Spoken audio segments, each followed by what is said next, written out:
एकता में बहुत बल है। बीरबल एक जंगल के पास में रहता था। वह जंगली जानवरों से बातें भी किया करता था।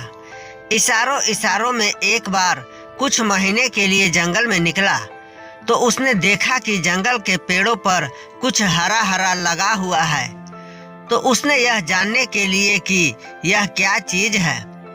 एक बहुत ही बढ़िया किसान जिससे बहुत ही सालों से पेड़ों का तजुर्बा था, जंगल के बारे में उसने उस किसान से जाकर कहा कि यह जंगल के सभी पेड़ों पर हरा हरा क्या लगा हुआ है।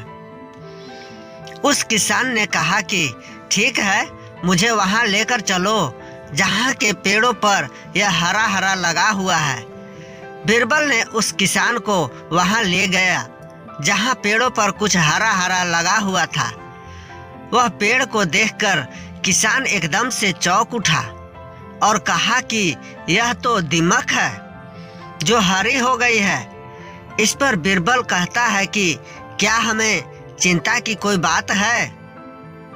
इस पर किसान कहता है कि हाँ, इस पर तो बहुत चिंता की बात है, क्योंकि यह दीमक से पूरे पेड़ खराब हो जाएंगे और पूरा जंगल बर्बाद हो जाएगा।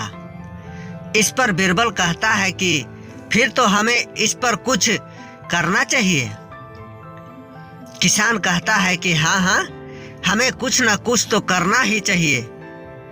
अब बीरबल और किसान पूरे जंगल में घूमकर पूरे जानवरों को जमा करते हैं, क्योंकि किसान को जंगली जानवरों से बात करने का अच्छा तजुर्बा था, जिसमें बंदर, भेड़िया, शेर, चीता और तरह तरह के जानवर जमा होते हैं और इस मुद्दे पर बात करते हैं कि जंगल में जो यह दीमक लगी है उसे हमें कैसे खत्म करना चाहिए।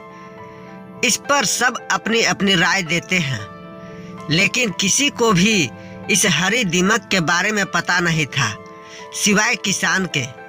किसान कहता है कि जब मैं एक बार शहर में था तब वहां पर भी एक राजा के फूलों वाली बागान में यह बाहरी दीमक लगी थी।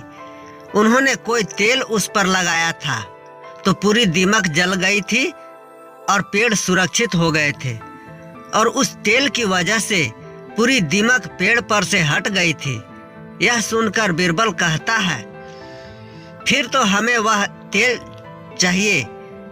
यह सुनकर किसान और पूरे जानवर कहते हैं लेकिन हमें थोड़ी मात्रा में तेल मिलेगा तो इससे कोई फर्क नहीं पड़ेगा। हमें तो पूरे जंगल के पेड़ों पर वो तेल लगाना है, इसलिए हमें बहुत सारा तेल चाहिए।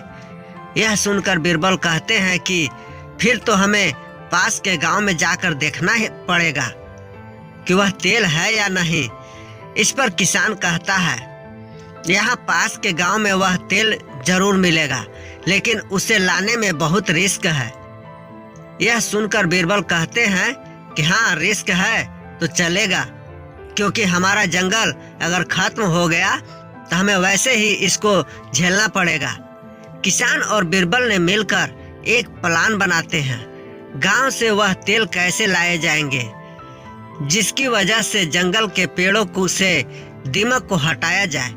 प्लान ऐसा बनता है कि सबसे पहले चील उड़ते हुए गांव के आसपास का नज़ारा देखती है कि कहीं इंसान तो नहीं है वहां पर, क्योंकि वह रात में जाता है और जब हमें कोई नहीं दिखाई देता है तो बीरबल घोड़ा के ऊपर बैठकर जाता है और तेल निकाल कर लाता है और वह तेल नदी में फेंक देता है।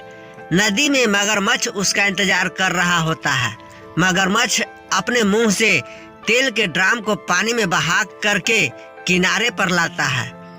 वहां पर बंदर और हाथी उसका इंतजार कर रहे होते हैं और वह नदी में से तेल के ड्राम निकालते हैं और जंगल में रख देते हैं। फिर जंगल के सारे जानवर अपने हाथों से उस पेड़ के हरे दीमक पर लगाते हैं। बंदर अपनी पूंछ से लगाता है, हाथी अपनी सूंड से लगाता है और बाकी के जानवर भी अपने शरीर पर लगाकर उस पेड़ पर उछल कूद करके लगाते हैं। अगली सुबह उस तेल की वजह से पूरे जंगल के पेड़ हरे भरे हो जाते हैं। फिर वो सारे जानवरों को बहुत खुशी मिलती है। यह बात बीरबल ने राजा अकबर से जाकर बताते हैं तो राजा अकबर बहुत खुश हो जाते हैं और कहते हैं, बीरबल तुम्हारा कोई जवाब नहीं, तुम असंभव कार्य को भी संभव करके दिखाया है, हम तुमसे बहुत खुश हुए। और राजा अकबर ने बीरबल को बहुत सारे इनाम दिए। सीख, एकता में बहुत बल होता है, इसलिए हमें कोई भी काम मिलजुल कर करना चाहिए। दोस्तों, कैसी लगी कहानी? चाहे जैसी भी लगी हो, कृपया कमेंट करके हमें ज़रूर बताइएगा। मिलते हैं नेक्स्ट वीडियो में, तब तक आप सभी लोग खुश रहिए, मस्त रहिए, स्वस्थ रहिए और इसी तरह अपने भाई का सपोर्ट करते रहिए। भगवान से यही शुभकामना करते हुए विदा लेते हैं। आप सभी से पूरा वीडियो देखने के लिए आप सभी लोगों को बहुत बहुत धन्यवाद।